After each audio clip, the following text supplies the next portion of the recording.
Slovensko bolo v lani tretím najväčším prijímateľom z európskeho rozpočtu. Hneď po Česku a Maďarsku dostalo viac než 3 miliardy eur. A to, keď to prepočítame na obyvateľa, tak je približne 570 eur na každého Slováka.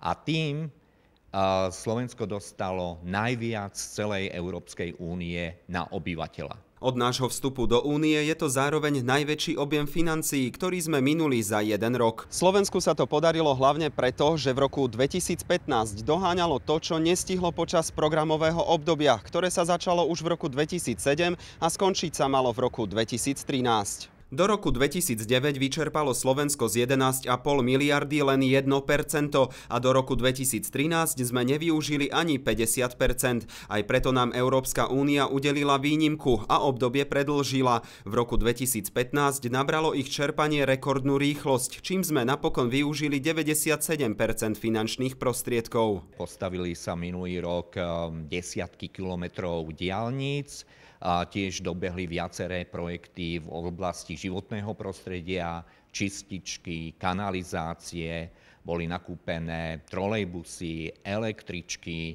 boli tiež dokončené viaceré vedecké parky. Na strane druhej nájdeme tam či už také anekdotické veci, ako sú superdrahé lavičky v Hnušti, alebo nájdeme tam miliardovú informatizáciu verejného sektora, ich užitočnosť a ich efekt za peniaze veľmi, veľmi otázny. V aktuálnom období 2014-2020 má Slovensko k dispozícii ešte viac eurofondov, vyše 15 miliárd. S rýchlosťou čerpania sme však na tom podobne ako v tom predchádzajúcom. Za 2,5 roka sme využili necelé 2%.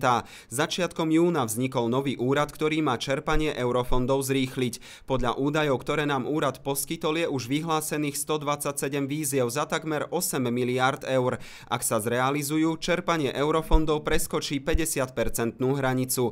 Analytik upozorňuje na to, že čerpanie by malo byť predovšetkým efektívne. Cieľom by malo byť hlavne vytvárať hodnotné projekty, až niekde v treťom slede sa pozerať na to, koľko vlastne peňazí z Európskej únie sme dokázali vyčerpať. Jedným z opatrení nového úradu je, že výzvy, veľké projektové zámery či národné projekty bude vopred schvaľovať. To znamená, že riadiace orgány tieto výzvy pripravia, ale úrad bude posudzovať, či je správne stanovená suma, či sú dostatočné lehoty na prihlásenie jednotlivých uchádzačov, prípadne či sa zohľadňujú národné priority, ale aj regionálny charakter. Úrad tiež sľubuje, že na jeseň pripraví komplexné zmeny, ktoré budú pre žiadateľov znamenať menej byrokracie.